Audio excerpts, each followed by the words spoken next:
My name is Pierre Schlosser. I'm the scientific coordinator of the Florence School of Banking and Finance, and it is a real pleasure for me to welcome you to today's online seminar on the economy of risk in insurance. I'm very glad to welcome our lead speaker of today, Dr. Michel Dacorogna from the University of Zürich and Primary Solutions, and our commentator, Mr. Dimitris Zafeiris, who is head of the Risks and Financial Stability Department at EIOPA. Michel and Dimitris, thank you to both of you for being with us today. Many thanks also to my colleague Jan, who's been preparing the seminar and is managing our online platform as we speak right now. Before telling you more about our audience of today, I'd like to inform you about our school's upcoming activities, as I'm sure that some of those will be of interest to you or to your colleagues. You will know by now that the Florence School of Banking and Finance, FBF in short, is a non-national training platform which is part of the European University Institute.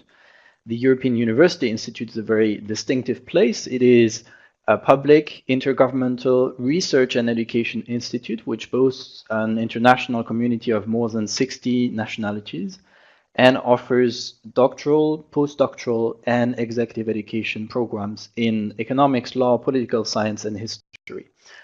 Our school is a recent program of the UI. It has a diversity of policy debate and training activities, meaning that our online seminars are only one of many activities that we run. Last month, for example, on the 25th of April, we held our annual conference on the European financial infrastructure in the face of new challenges. And the conference looked at extraterritorial sanctions relating to the payment system, debt restructuring, and the creation of a European safe asset. So different topics than today's online seminar. The ebook that will result from the conference and that every year follows the conference will be out during the summer, so stay tuned. On the training side of things, our school has been training more than 2,200 participants coming from 68 countries and a variety of organizational backgrounds since its creation. Over the next months, we'll be in this spirit hosting several residential courses, including a course on the economics of insurance markets. The course will be taught by Ralph Kojen from the University of Chicago's Booth School of Business, and it will be held on the 24th to 26th of June here in Florence. And I believe this course could be of interest to you or to your colleagues. We have also other courses until the summer on liquidity, price discovery, and market design, a quite advanced course with Thierry Foucault from HEC Paris on the 3rd and 4th and 5th of June, and a course on MIFID and MIFIR on 17 to 19 June. That's going to be with a mixed faculty of law professors and practitioners. Also, in just a few days, we'll officially launch our courses for the autumn term. So we have a variety of courses. Also, they are both qualitative and quantitative in their content and approach, including courses on macroprudential policy, derivative markets, climate risks, and fintech. Last but not least, on the 17th and 18th of October, we'll be hosting a course on prudential risks and policies in the European insurance sector, which will feature instructors from EIOPA, including Dimitris, today's commentator, as well as from the European Systemic Risk Board and the National Bank of Belgium. So this course could be of interest too. If you're interested in the training side of our activities, join us on our website where a lot of information is available. So, right, I think it's time for me to thank you for your patience. And the moment also is coming for me to introduce you to one another. So since you don't see each other, let me try and make the presentations here. So you're around 70 participants connected today, following us from almost everywhere in Europe and from several continents, like always. 40 nationalities are represented. We have several organizations represented, like always. I would like to thank you for your participation and for the diversity of representation, which is really high as always. Happy to have participants from EIOPA, ESMA, the Central Bank, the ECB, sorry, the Commission, and many others. So we're thankful for your loyalty. 46% of you are women, 54% are men. You have about 8.2 years of professional experience on average. And this time, almost 60% of you are trained economists, and and then we have a few lawyers and a few of you who have background in business. Lastly, 66% of you have a master's degree, while almost 30% of you have a PhD. Some have a bachelor degree. So how exactly will our seminar be organized? Let me just spend a few seconds on this. Well, Michel, our lead speaker, will guide us through the topic of today for about 30 minutes. It will be a bit longer than the traditional format because we have to go both on the concepts and deep into some exercises. The talk of Michel will be supported by 4 polls, which will appear on your screen for you to fill in. And then after Michel's intervention, we'll happily open the floor to Dimitris, who will step in for about 7 minutes. And then following both Michel and Dimitris' intervention, we'll open up the Q&A session, which if you're familiar with the format of our seminar, that will be the moment where you will have the chance to write your questions or comments in the chat box that will appear at the bottom of your screen. So as of now, it's not appearing, it's normal, it will appear afterwards. Let me stop here and leave the floor to Michel, who I just invite warmly to connect this camera and mic and share them with the platform. Michel, the floor is yours, and let me say again that we're really glad to have you both today on board. Good afternoon, everybody. Thank you. Very well. I said good afternoon, but I saw in the list that there are people who are somewhere else, so good day to everybody. My presentation is in 2 steps, basically.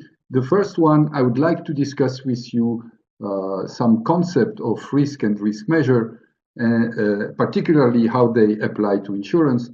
And then I would like to go with you through a simple example of risks that you want to price, so to understand a little bit what I call the cost of production of an insurance policy. So let's start with the concept. You know, when I was preparing such a lecture, I'm always keen to see what dictionary says about risk. So what are the definitions you find in dictionaries? And I usually like to take at least 2 different ones that will tell you a bit about the culture of those different countries and how they assess it. So the New Short Oxford English Dictionary would say that risk is a danger, exposure to the possibility of loss, a chance or possibility of commercial loss, a person considered a liability or danger, a person exposed to risk. This third definition is often used in life insurance, where people say, okay, I have a portfolio of 1 million risks, where what they mean is 1 million policies of people.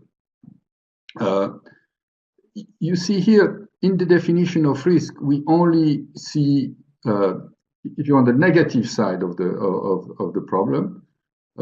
Similar, if you look at the American way of looking at risk, you have very similar definition, except that you have in 2 something that is a bit new, the degree of probability of loss. So all of a sudden, you introduce in the notion of risk the notion of probability or some mathematical measure of the risk.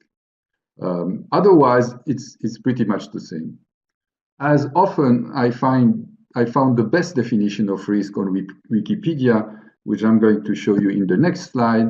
And I'd like to read it to you because I think it is an important step forward in our way of thinking about risk. If you would just look at both other definitions, I would say, why would people be interested in taking risk? And here Wikipedia has the answer. Risk is a concept that denotes, listen, the precise probability of specific eventualities.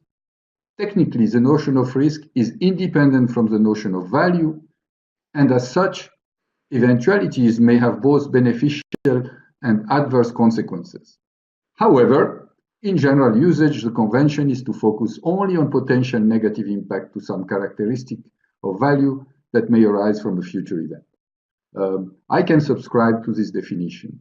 And this definition actually of risks that contains both a positive and a negative side is relatively recent. In the Middle Age, a risk was not considered to be something you want to take. Actually, often risk was identified to the will of God. By the way, in insurance in the UK, the first contract was said, we insure against act of God. But during the Enlightenment period, and here I'm quoting the French philosopher Etienne de Condillac, the definition started to change. And here is what he says: the chance of incurring a bad outcome coupled with the hope, if we escape it, to achieve a good one.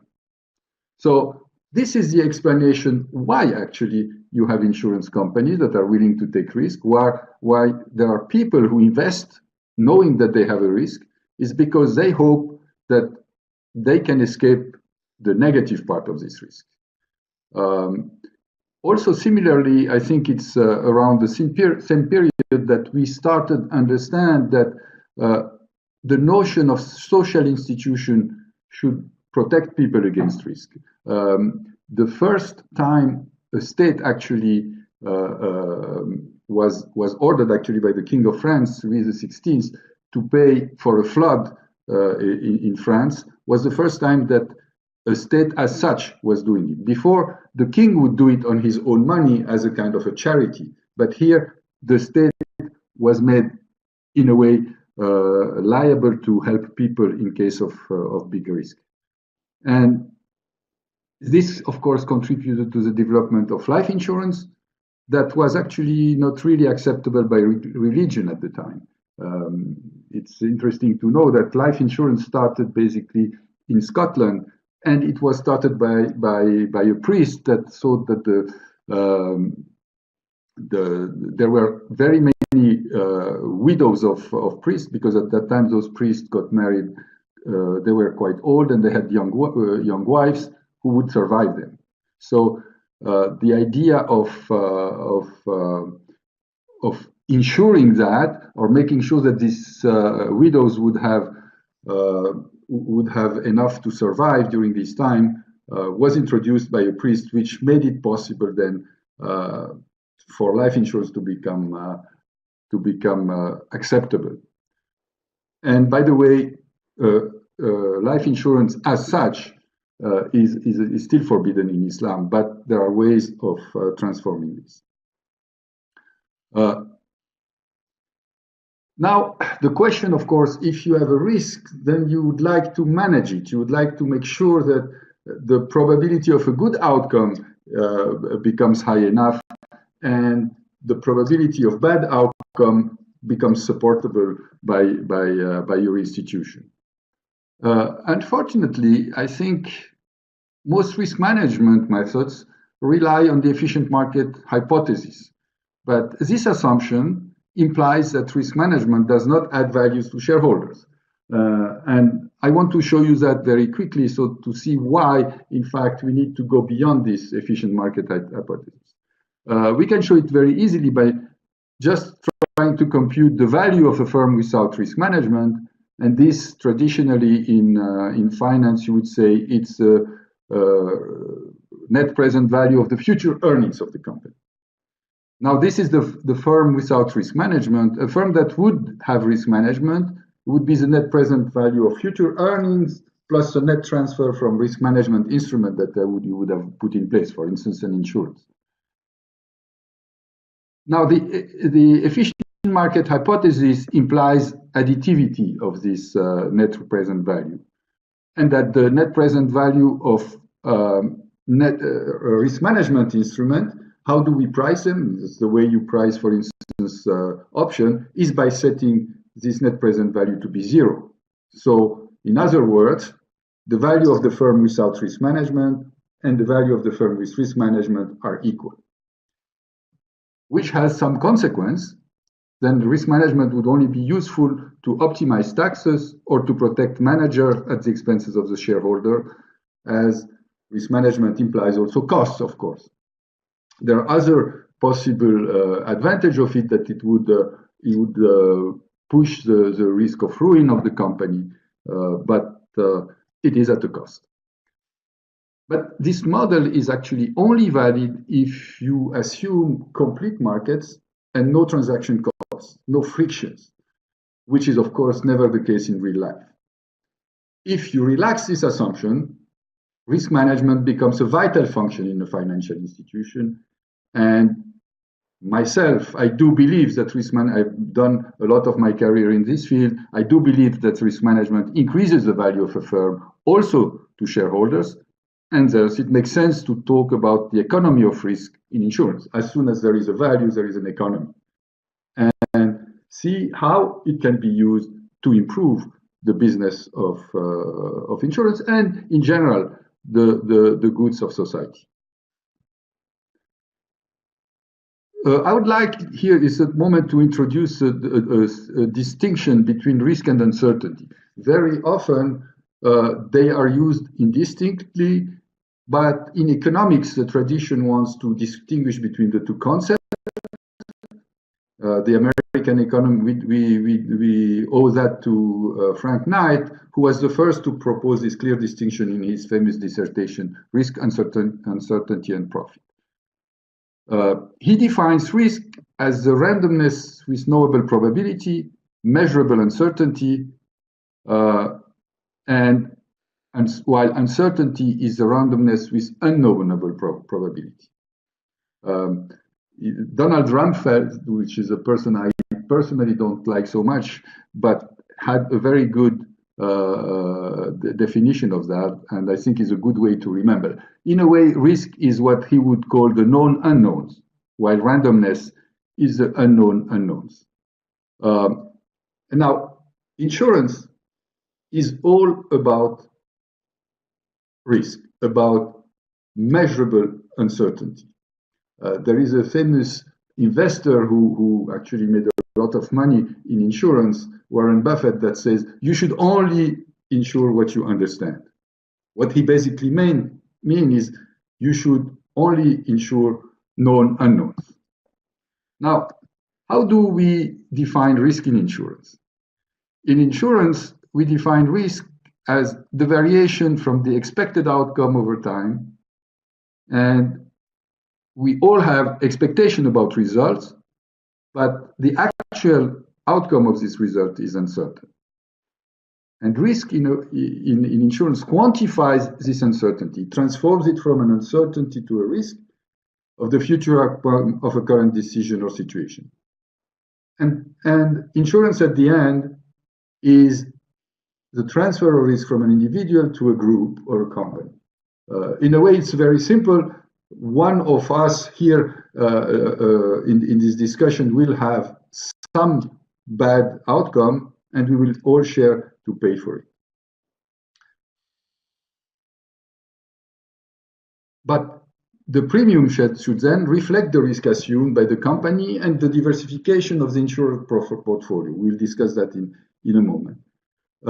In a model, we should be able to describe it, the possible outcome, using a probability distribution in terms of the mathematical model that is usually used in insurance. Except that if you want to use just a probability distribution to price your risk, it is going to be difficult because the probability distribution is a function, is a two-dimensional object, and at the end of the day, when you price an insurance, you want to pay a certain price for the policy. So mathematicians and actuaries have come up with this idea of risk measure, which is a way to transform the risks that you are going to take with a number which represents a capital amount that you have to put aside to guarantee this risk. Of course, by doing this, you are actually reducing your description of the risk, the dimension in which you describe the risk. And for this, you need to apply a certain number of properties. And this idea of having a coherent measure of risk originated here in Zürich at the ETH with Freddy Delban and Arnsner, where they proposed 5 properties that a good risk measure should have. And I think, as you will see, they are very, very obvious. The first one is scalability. So If you are taking twice the risk, then your risk measure should be twice as big. Ranks risk correctly. If a risk is bigger than another one, your risk measure for the bigger risk should be bigger than the other one. Allows for diversification. I will discuss that in a moment. This is an important issue. But essentially what it's saying is that the risk measure of the sum of the risk should not be bigger than the sum of the risk measure of each of the risks. Translation invariance is simply saying that if I add some riskless cash in my contract, it should not change my risk measure. And relevance is quite obvious, but sometimes not easy to achieve. If you have a non-zero risk, you need a non-zero risk measure. Given those properties, we can now look at some of the risk measures that have been used in finance theory or insurance. And here what I'm showing you is the output of a portfolio of actually this motor business where we do Monte Carlo simulation to try to characterize what kind of risk measure you have. First of all, of course, the first thing you will get is a mean. And you see in this case, because this is a skewed distribution in insurance, the risk of losses extend to much higher values than the profit. The mean is not exactly the most probable, but is close to it. And for very long, by the way, Bernoulli thought that the risk was the mean. Now, in insurance, we know that the risk is not the mean. The risk could be described with a standard deviation, which basically measures here, you see that the typical size of fluctuations.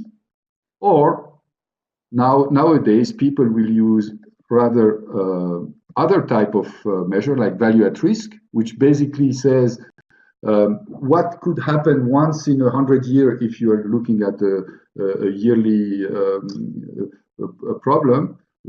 And the third one, which is the expected shortfall, which is basically, I show it here in red, which is the weighted average of the VAR beyond this threshold. Those three risk measures have been used in different contexts. For instance, the standard deviation is used in Markowitz for optimizing portfolio. Value at risk is the common risk measure that was used in banks for Basel I, Basel II, and also for Solvency II. And expected shortfall, which is from those three risk measures, the only one that is coherent for all distribution that we are actually using in insurance or in banks, is also an interesting quantity. People say sometimes, oh, value at risk is much easier to understand. I have a problem with that because expected shortfall is nothing else than an average. It's just an average beyond a certain value. So I personally find it's a concept that is really simple to understand once you have understood that expected shortfall is nothing else than an average. Value at risk is a quantile. Quantile is a difficult concept in itself.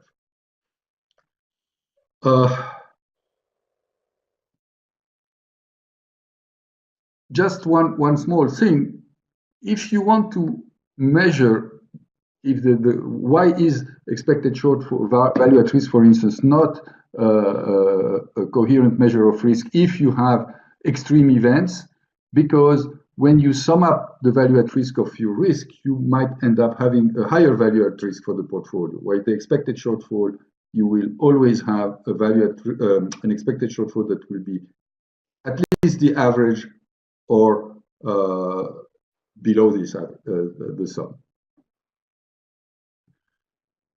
Let's now move to a simple example of risk to see how those concepts, this definition of risk, this risk measure, can be used to evaluate a risk. So the example I would like to go with you today is very simple. Somebody comes to you and say, okay, every time I play the dice and I make a 6, I have to pay 10 euro. And I must throw this dice 6 times. So I'd like an insurance for that. So we will answer now 2 questions. What is the price for such a risk, independently of any other liabilities the insurer has? And how would the price change if the insurer assumed many of the same risks?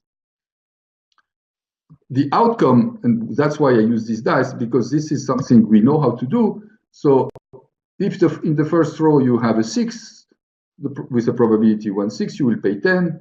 The second row, another 6, you will pay another 10 with the same probability because those are independent rows.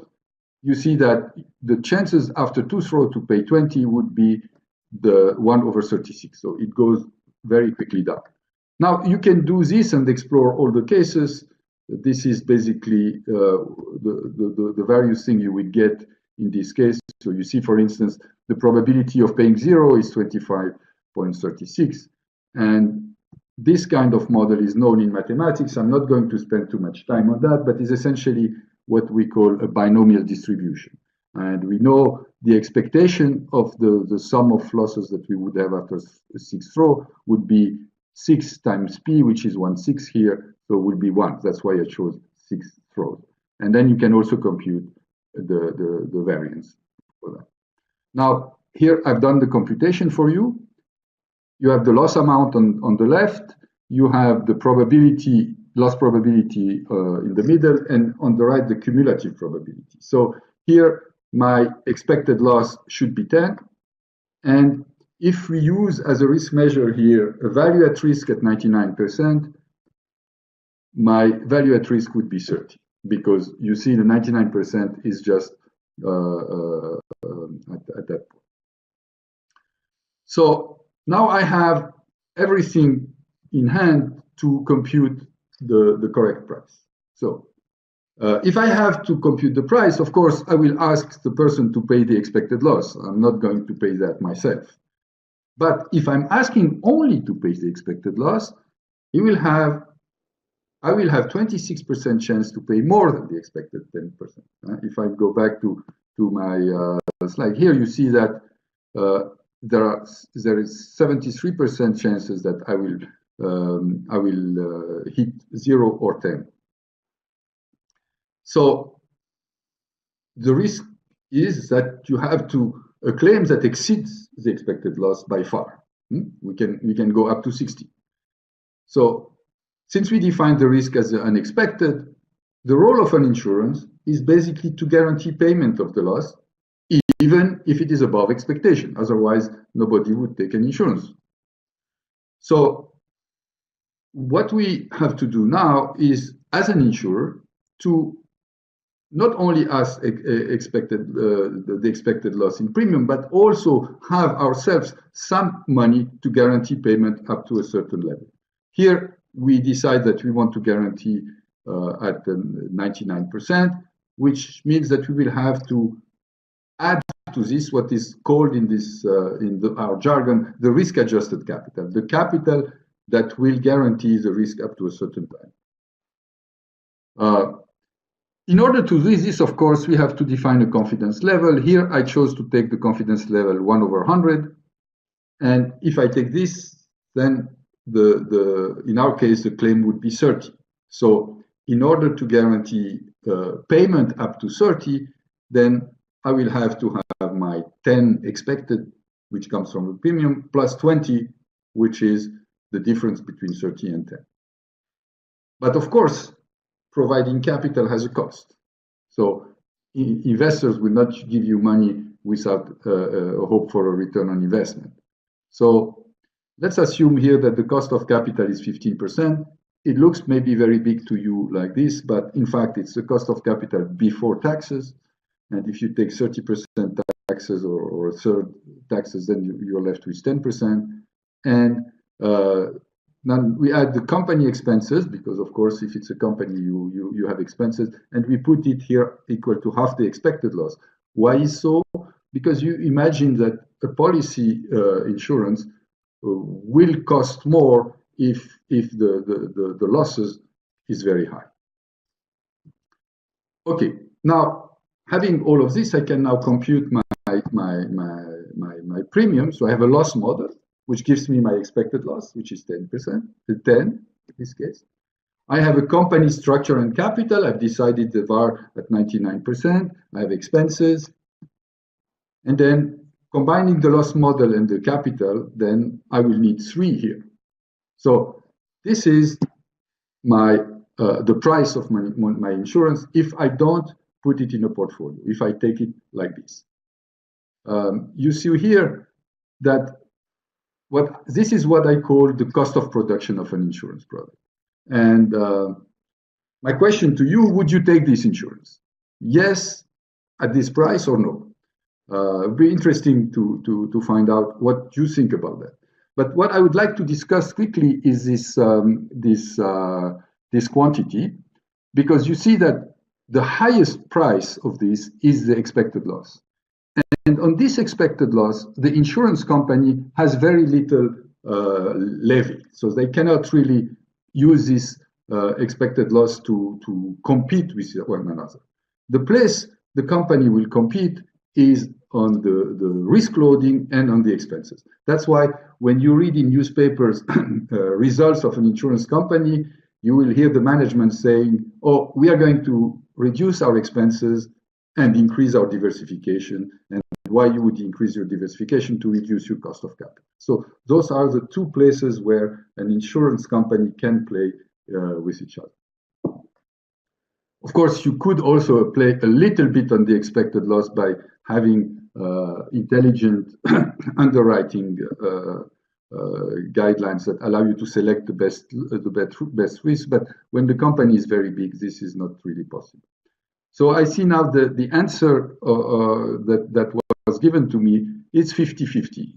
Almost half of the people would buy it and half would not buy it. Myself, because I'm a bit a professional in this, I would never buy an insurance at this price. Why wouldn't I buy it?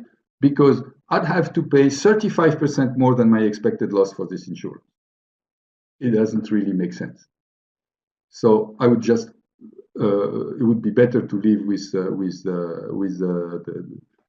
having the expected loss. So how do we do actually to make it practical and useful for people? Is instead of me as an insurance taking just one of these risks, I could take many of them.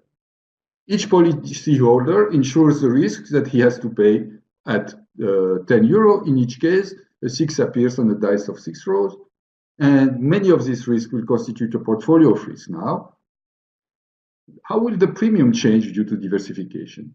I told you the expectation here is not going to change.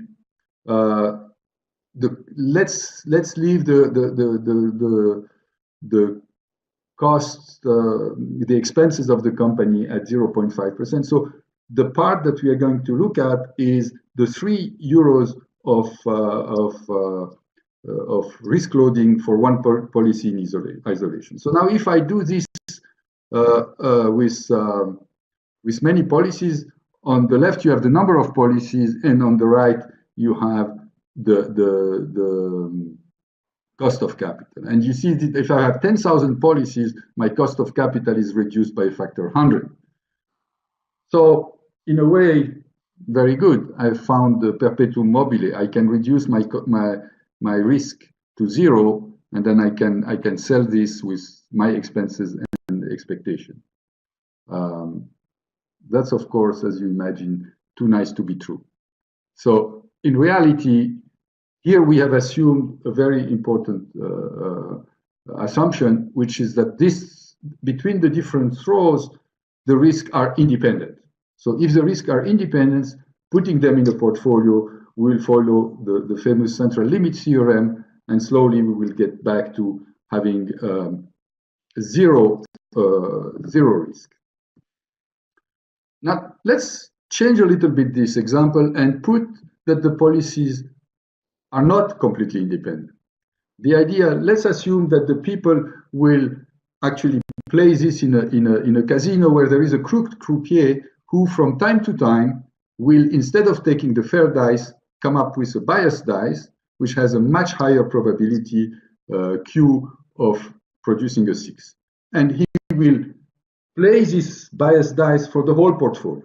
That's very important. So he's going to play the dice for the whole portfolio.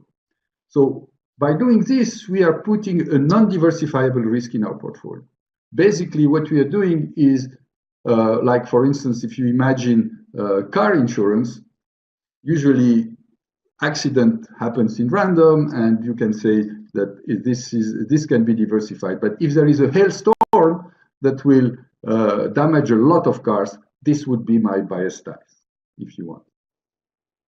Now, if you do this, look at the difference. Now, this is the case where I don't have a bias dice. By the way, the expected loss will change, of course, because now I have a bias dice that have a highest probability to get a 6. Now, if you look at 1%, so 1% of the time, my croupier used the bias dice, even with 10,000 policies, you still have a very, very significant cost of capital. So you see here that I have, in just introducing this non-diversifiable risk in my portfolio, I've practically destroyed my diversification. By the way, this you see a problem with the value at risk. The value at risk for the 0.1%, which is 1 per mil, you don't see it. You don't see it because it's beyond the threshold of the value at risk. Now, if I would use the expected shortfall, you would there see that actually the expected shortfall sees it, because even if it's beyond the value at risk, you take the average, and you see here that even 1 per mil of the time the croupier use the bias dice, you will have a cost of capital which is 10 times the one that you would have if it's independent. So I hope with this I have given you a kind of a flavor of the risk and the way we work on risk in insurance and how we evaluate this. I'd like to conclude here by reminding you that in insurance, risk is basically the deviation from the expectation, and that the concept of risk-adjusted capital is actually central for understanding the value creation of an insurance company, because that's where the insurance company can bring something by having a good diversification. The definition of risk-adjusted capital depends on the risk measure used and the risk appetite of the company. Nowadays, it depends even more from the regulator, because they have decided what kind of threshold should be used. And an insurance contract is only economically viable if taken in a portfolio of diversifying risks. Pricing risk means also modeling the entire portfolio, and this is a big challenge for insurance companies. And of course, a sound capital allocation methodology will allow us to price the risk of an insurance contract to provide the appropriate return on equity. Remember, I have my cost of capital in the thanks to the example. Thank you very much. I'd like to thank you for that. I hand over immediately to Dimitris. Let me begin by thanking Michel for this very interesting presentation. I will be brief. I will just comment on a few points of the presentation, and I'm trying to bring perhaps the practitioner's approach, perhaps with a supervisory angle in this discussion. Now, I'll keep the order of the presentation, and as I took note, the first point I would like to comment is on the added value of risk management, and namely the internal risk management process of financial institutions. Here, I would like to begin by agreeing that such a value creation goes beyond what the efficient market hypothesis would suggest, not because of some unrealistic assumptions, especially on the strong form of the efficient market hypothesis, but also because effective risk management that would decrease, even marginally, the probability of a default of an institution, will have additional benefits from the financial stability perspective. What I would like to mention here is that a more risk-conscious market participant, a more risk-conscious market, is less likely to default, is less likely to cause contagion to the market, affecting the wealth of other shareholders. Perhaps put it in a different way, risk management can help decrease not only the impact of market risks to the institution, but also the risks that the institution could impose to the market.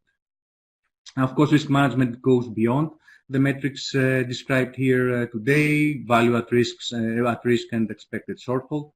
If we were to focus on value at risk, we could highlight the benefits and the limitations as we would for any tool, of course. There are limitations on the tool itself, already mentioned by Michel, but also the emergence of an additional risk, modeling risk that may create fallacies, that may create the impression that you are managing and estimating risks accurately, while actually you are not.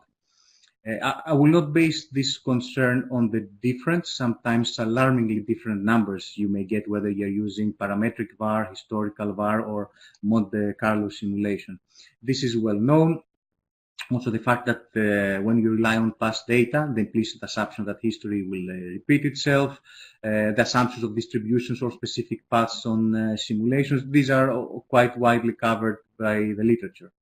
What's important perhaps to mention is that when you look at risks from the market perspective, so when you don't look one institution, but you want to see how all institutions are managing risk, then you realize that not all institutions have the same risk management capacity. So the risk of mispricing, the mispricing risks, misestimating or expected and unexpected losses is still there. And this is why, although value at risk is used also from regulators, and this is true, most regimes include the value at risk concept within the risk estimation, it is expected that such tools are complemented with additional risk management and risk assessment tools, and the need to have a more holistic approach can only be highlighted. For example, such a complementary tool is stress testing. It is widely used by market participants and the supervisory community alike. Although not with the same objectives. I will bring perhaps a personal opinion here and highlight that the value of stress testing is more as a qualitative tool, a tool that will help you identify a so-called black swan, rather than a tool that will help you accurately estimate how much additional capital you would need if you were to face an event that happens once in 100 years or once in 200 years if you were to live in a Solvency II world, 99.5% value at risk. Such approaches were used in banking in the recent past. I think they're still being used in some parts of Europe, also for the insurance sector, and I'm aware it is a controversial issue. I would strongly support at this level that the added value of such exercises lies more on the perspective of identifying vulnerabilities, so the impact of extreme scenarios, rather than being used for regulatory capital purposes, at least not as an automated process, not a process that will not include some kind of dialogue between the supervisor and the participant, if we were to discuss a supervisory stress test, or a dialogue between the risk management function and the management of a market participant and the management of a company, if we were to discuss an internal stress test. Let me now turn my attention to another topic mentioned today by Michel, which is the contribution of diversification in reducing risks and the estimation of risk capital, and how this impacts estimations of unexpected losses and pricing. I took note on a very insightful reference, the croupier. In the example, put it differently, the risks that correlations will not work as we thought they would, to put it as simple as possible. And we know that there is now no guarantees that correlations will remain the same in extreme circumstances. We all know where there is relative literature saying that correlations perhaps will tend to go into one in very extreme circumstances. So, but just in a general caution on relying too much on estimated diversification benefits and correlations, especially under stressed conditions. Final comment, perhaps more of an open question to Michel rather than a comment, but also for the audience, is how would you deal with risks that they are difficult to measure? Meaning risks that they are either qualitative in nature or that they are new risks that they lack sufficient historical data to properly model. Now, on the latter, perhaps a good example is cyber insurance coverage, cyber insurance products, although there are clear benefits of such products, and one could say the benefit from the economy, they may be used as a facilitator of going into a more digital economy. There are clearly risks. There is clearly the risk of misestimating your exposure. You're misestimating your expected and unexpected losses, especially since we are talking about a new product, and especially when we are discussing about a product where losses, especially extreme losses, have not been observed, or there are not enough databases to market participants, freely available to market participants, especially in Europe. So actually with this with this open question, I would like to conclude. Again, I wanted to make it short to allow some good time for the Q&A session. Again, many thanks to Michel for the very interesting conversation, and happy to take any questions myself. Thanks. Very good. Very good. Thank you. Thank you, Dimitris. And I'd like, before we move on to discuss and jointly analyze the results of the questions of the polls, Michel, would you like to react to a few of the points that have been raised by Dimitris? Yes, sure. I'd like particularly the one on cyber risk is near to my heart because I'm working on this problem at the moment. I think we need this insurance. I mean, I made a presentation recently where I was asking, is cyber risk insurable? And my answer was, this is the wrong question. The right question should be, how do we make it insurable? How do we transform this uncertainty to a risk? I didn't have time to elaborate in my presentation. I think the frontier between uncertainty and risk is not something set forever. It moves, and it moves with advanced research and advanced progress. So I think in the case of cyber risk, there is a lot of expertise around the world on that. And one of the things the insurance company should do, and they are doing, is collect this expertise. Start to work with expert judgment. For instance, in the case of, you were talking about stress tests, you could do stress tests and test scenarios on possible scenarios of risk. So I think this is one way that you can start quantifying those things, and at the same time look at data. Myself, I'm working now on the database of the French Gendarmerie, where they collected all the claims on cyber risk since 3 years. We have about 190,000 claims. So this will help us understand a bit more how this goes through society. Okay, thanks. Shall we go through the poll results, maybe? Yes, I think this is quite interesting. The first one was a bit a provocative one, and I see that people didn't go through it. So everybody thinks that risk management can be used to improve the overall performance of the company and should not be limited to financial and operational risk. And also people do not believe that risk management should be the only turf of the risk managers. And I think this is very dear to my heart because when I started in my company, the risk manager was some kind of strange guy in an office somewhere and had not much to do or to say on the business. And I do believe that in an adult society and in an adult insurance, the risk manager should be part of the business decision. As you mentioned a little bit, Dimitris, by saying having risk management will improve the robustness of the company and would also improve the robustness of the system in itself. So I'm quite happy to see that the audience agrees with me on that. The second question, you see here that risk measure is in a way a concept where different ways of looking at risk can happen. So I know there is a big controversy if you should use value at risk or if you should use expected shortfall. I am against this controversy. I think we should use the risk measure for what is needed. For instance, if you want to use the risk measure to find out the ruin probability of your company, then you should use the value at risk. If you want to use the risk measure to optimize your portfolio, maybe it's easier and handier to use standard deviation. And if you want to allocate capital, I think you definitely should not use value at risk. So we should use the risk measure for what it's useful. So I'm glad to see that also here you have different proposals.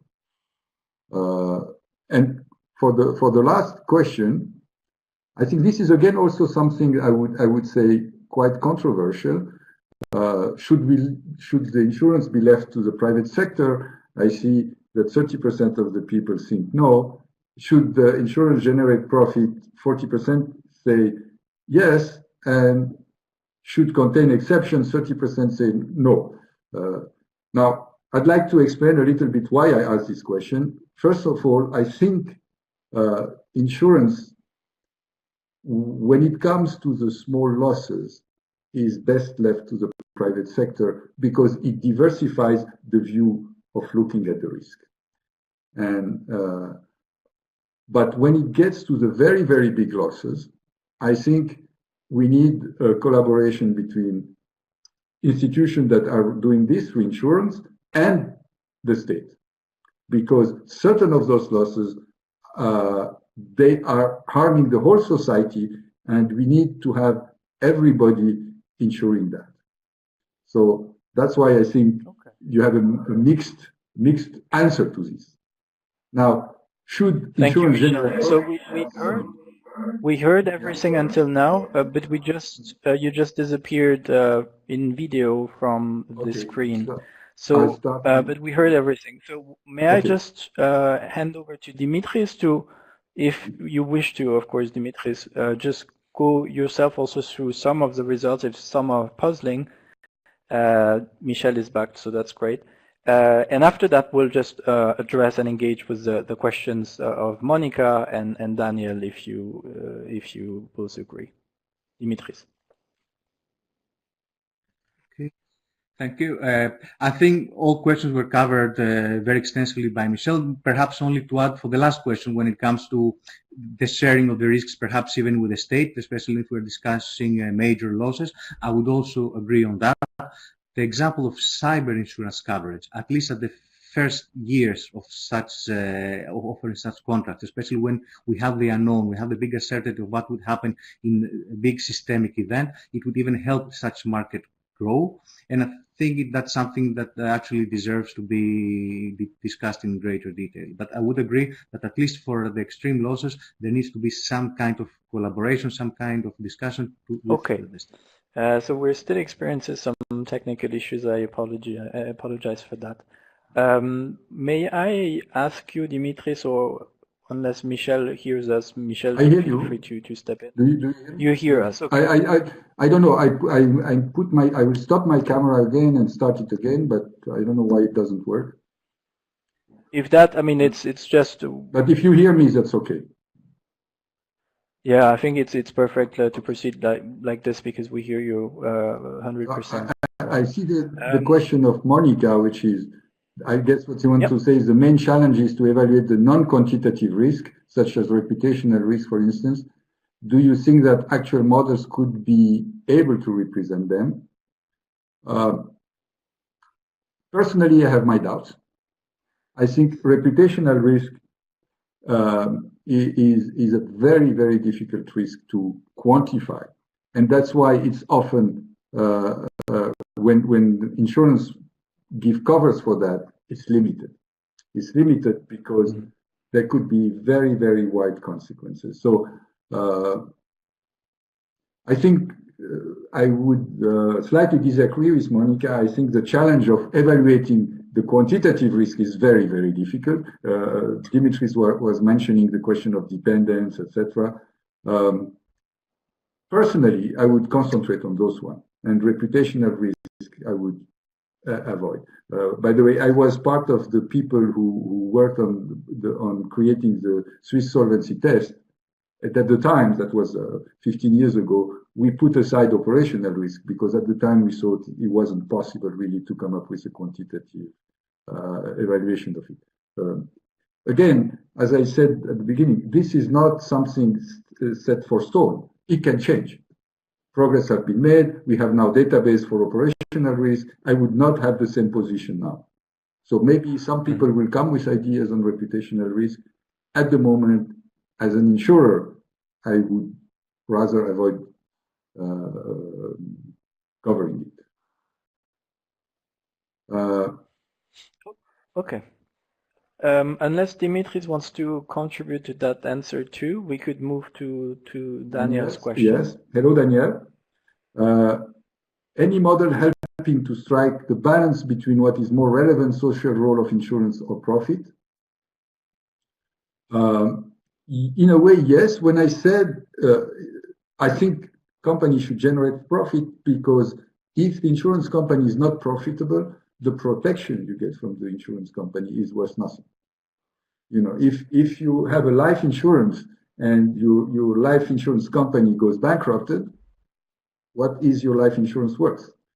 So I think the balance is between profit that will make the company sustainable, will attract investors to invest in this risk, but too much profit here I think, and it's a bit what is behind the question, is very dangerous. And that's where I think risk management is useful. Usually when I give my course to the student, I say, do you think 25% return on equity is sustainable? I mean, that was the target of Deutsche Bank in the early 2000s. 25% return on equity over 10 years for Deutsche Bank, that would represent an increase of capital after 10 years of 300%. Is that socially sustainable? Probably not. And so I think, yes, we have to strike a balance between the profit and the risk we are taking. Because making 25% return on equity is a guarantee that you are underestimating your risk. Dimitris, would you like, so other contributors are now typing questions, so one or two more will appear. A small addition perhaps to what is mentioned by Michel, but bringing it from a different perspective. I do see that this question is a question that also includes some philosophical elements. Nonetheless, when we are discussing the social role of the insurer, one of the main social roles of the insurer is, first of all, not to fail. And definitely it is to what we will call a critical function to be maintained even in cases that this insurer would fail. So I think in that front, what we would expect is at least the identification of some socially critical functions, some economically critical functions, and then between supervisors and the insurers, at least the insurers that they do have such critical functions in place, to have a framework that would ensure that even when an insurer will fail, such critical function in this social role of the insurer will still be maintained, at least for a specific period of time that will allow the smooth resolution of this issue. I think you have opened the box resolution in the brains of our participants. Very good. A question by Martin. If more customers understood the pricing of risk, what impact, if many, would this have on the insurance market? Oh, I think if this were the case, then you know, the problem is, I showed you what we in our jargon call the technical price, which is the price that you should demand for the risk you're taking. In reality, the price is decided by the market. And in the market, you have what we call cycles. So you have soft markets where the price of insurance is too low, and hard market where the price of insurance is too high. If people were more aware of this, I think this would reduce the cycle and make the market more healthier, to my opinion.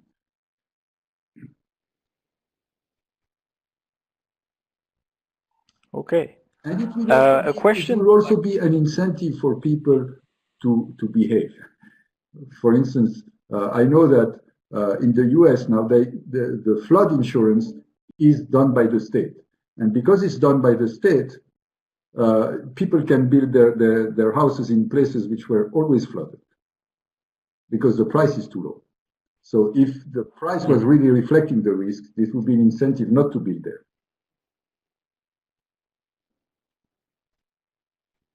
Okay. So we have a question by Paula and Evangelia. I would first go with Evangelia's first question about the structure of the insurance market. So she's asking, do you think that the insurance market will be a highly concentrated market as a result of M&A? Yes, I do. And I would also fear, and that's an appeal to Dimitris, that if the regulation becomes very, very tight, is only big company will be able to afford it.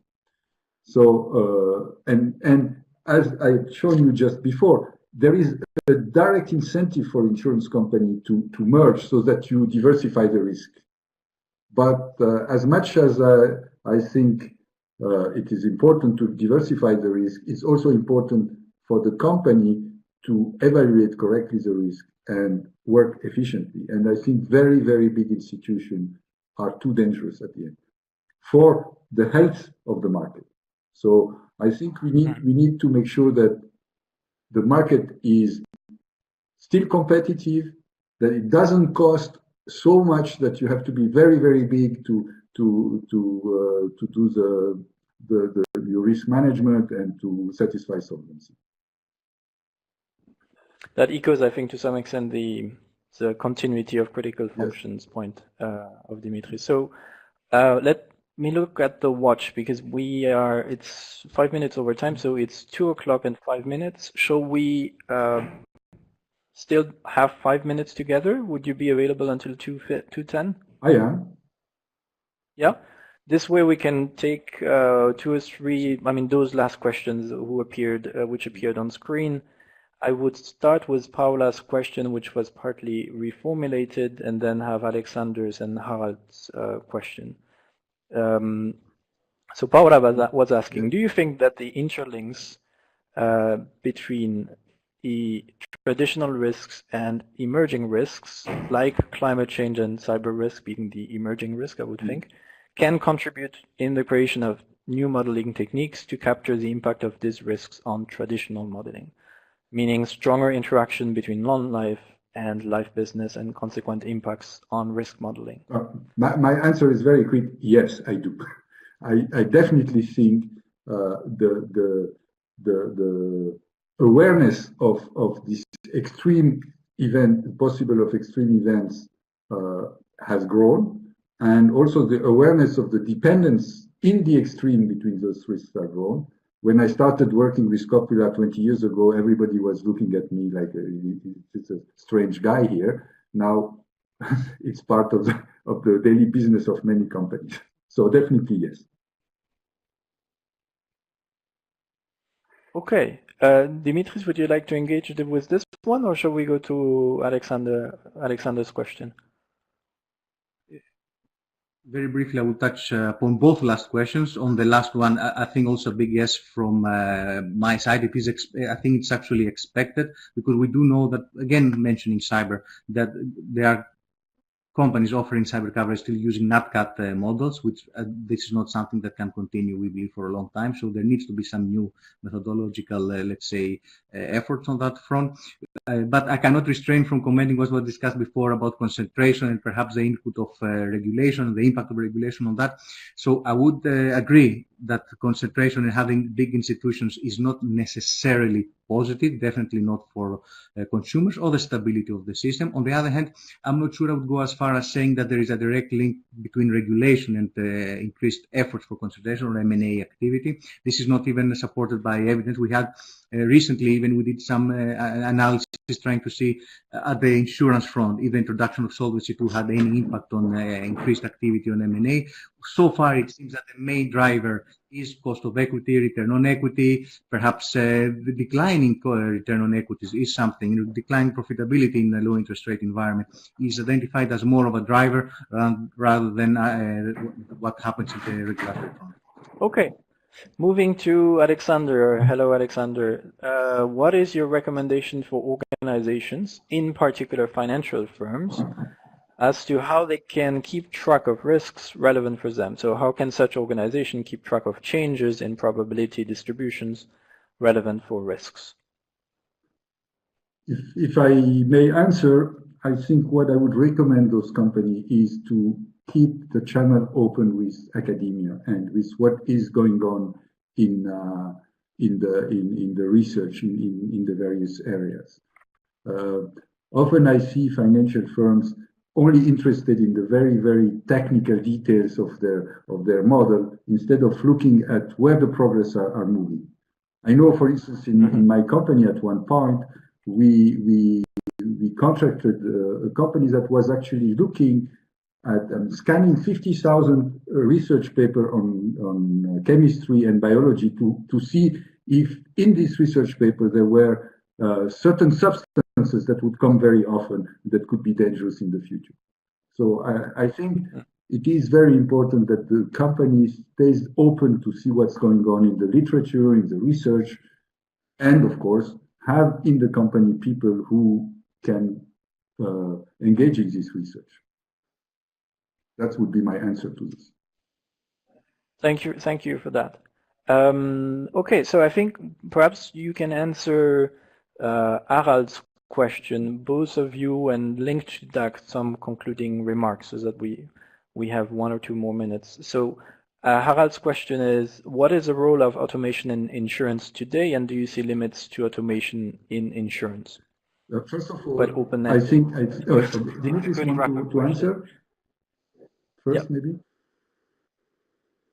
I'll just perhaps give an answer that this covers both last questions, because I do believe that investment in technology and investment in automation will help, first of all, skip collecting information and collect information you haven't been collecting before, decrease your costs into collecting this information, and this is something that will create data availability, not only for pricing and attracting new customers or offering new products, but also for more properly estimating your risks. And what is expected actually from participants, from market participants, from the sector, is to invest in both elements of the digitalization, not only for attracting customers, as I said, but also for proper risk management. I'd like to comment on automation. Remember, in my cost of production, there is expenses.